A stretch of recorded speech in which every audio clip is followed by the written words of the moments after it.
My name is Alessandra, and I'm a gallery represented artist working in the Hudson Valley. I have a show coming up, and I'm working with a new body of artwork. I've recently taken a risky step by moving my figures, who typically dwell in dusky forest settings, into indoor environments, like this piece with the wallpaper background. This shift could affect sales or reception, but risk is inherent in art. But the fear is definitely why I'm procrastinating a bit. Art often requires revisiting a concept across multiple works to refine details like backgrounds, fabrics, and figures. Perfection takes time. These pieces were the first in this new series. While I love the initial artworks, as always, I feel like there's small areas that can be improved. So it's time to create another. In this video, you'll see the progress and challenges that I run into. I'll also discuss fundamentals of realistic drawing, of feeling stuck in an artwork and pushing through when I'm not sure it's going to work out. Come follow along as I bring this sketch to life as a fully finished artwork.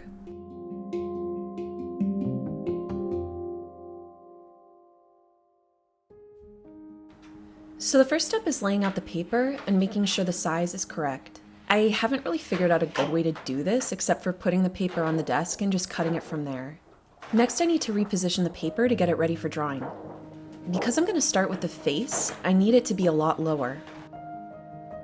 I projected the outline to just make sure the dimensions were correct on the figure, and it's time to dive in. Here I'm working with black pan pastel. I love the smooth effect that this medium has, and when working with a bigger piece like this, it's important to be able to cover ground more quickly. You can see I'm just doing a bunch of small strokes and just kind of trying to fill it in roughly and quickly. And after laying down these initial strokes, I'll just kind of blur it out to create this more misty effect. At this point, it's really important to start laying down black paint as quickly as possible. This is because it helps me see the difference between the midtones and the darkest darks. I've found that when I'm doing an artwork, you really want to get as many of the values, which is a different way of saying like the lights, the darks, the midtones, as quickly as possible on the paper, just because it helps you understand, is this too light? Is this dark enough? And it kind of sets the overall spectrum of tones that are going to be in the final piece. And once all those rough values are in, then you can start to get more precise. This is typically the phase where I start working with pencils, and it's my favorite part.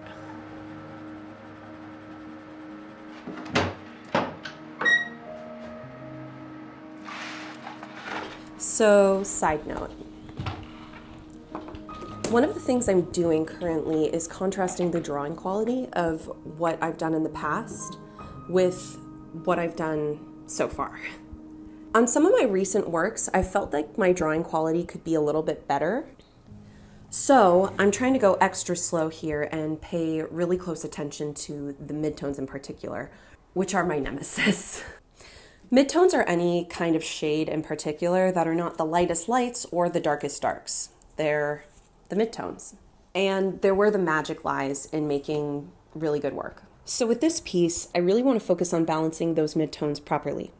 How I'm doing that basically is just trying to pay closer attention. Drawing is really simple, but it's not easy. It's essentially just trying to be as accurate as possible to your reference photo. That means I'm getting the exact shape of the shadow and the exact darkness of the shadow as similar as possible.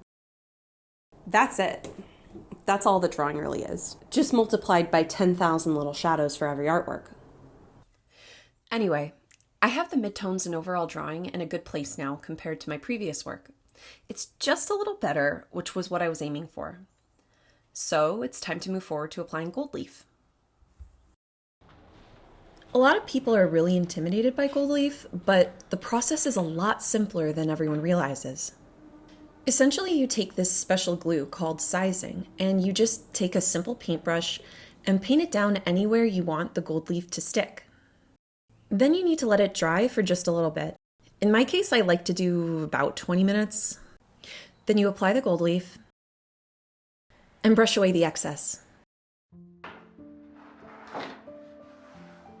Now it's time to gild the background and everything else in the piece. It's important to flatten the angle a little bit at this phase, just because the amount of glue that I'm going to be using is going to be a lot. So now I'm beginning the task of painting around the edges of all that drawing I just completed. It's really important to be precise at this phase, because if I make a single mistake, I could really ruin the piece. Now I'm just using a super cheap brush just to cover as much ground as possible. I'm going back and forth and touching up the detail parts and just trying to lay down as much of the glue as I can. This whole part always just makes me so nervous, and it's really satisfying because I get a lot done at once, but I don't know, just one little slip of my hand, it can be a little scary. Now it's time to bring out the white gold. I'm going to be honest with you, I don't really like working with white gold just because it's not as delicate as 23 karat gold. And so it doesn't stick quite as well to the glue I lay down, but the effect is just so worth it. So I normally just power through and just do my best on this. And if I need to go back and do another layer, I can. And finally, I get to go back to my 23 karat gold. And now I just fill in all of the fabric. So now I'm beginning the pretty secret part of my process. Kind of the part of my process I don't like to talk about too much because it's something I kind of developed over the years. But this is the point where I paint the fabric folds. It's definitely the scariest part of the process because I always end up needing to redo one part or another because I end up messing it up. But it seems like I'm getting pretty lucky today. I'm also doing this on the gold necklace to create these shadows. Let's speed this up a little bit. All right, we're looking good. Let's start painting.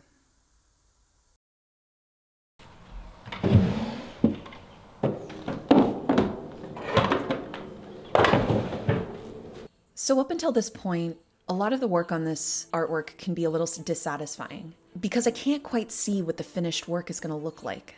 What I'm embarking on today is painting the background and doing the line work on the robe.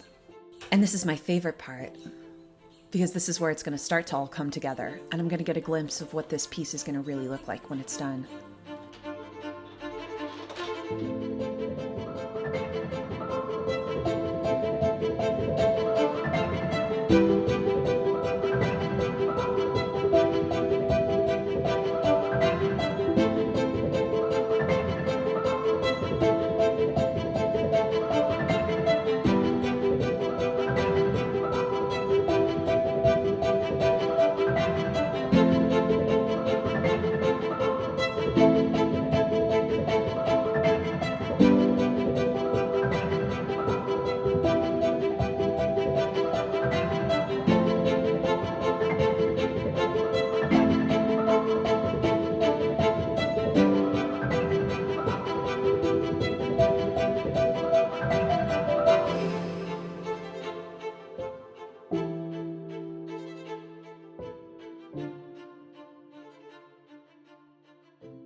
So in chinoiserie wallpaper, there is the most beautiful line work. I mean, these artists, they just know how to just go like, and the line is perfect. I'm not there yet. I have a lot of practice to do. But you know, this is how you learn, one step at a time. And so I first did one little section where I kind of watered down like a brownish pigment, and it really looks bad. So I was asking ChatGPT, which honestly has been a lifesaver for figuring out problems with mediums and things like that. And ChatGPT suggested to me that when you water down these pigments so much, it'll tend to pool and like really like seep everywhere. So I just spent the better part of like an hour trying to mix Liquitex ink into like the perfect shade so that it's still opaque and it won't go everywhere, but I want it to be like pale enough that It feels like it's not this super dark, intense thing on the leaf. I want it to be more of a mid-tone. I don't know. I think it's good. I feel like it's about as close as I can get it. So I guess there's nothing to do but start drawing. This final phase of the piece is both the most exciting and also the most scary.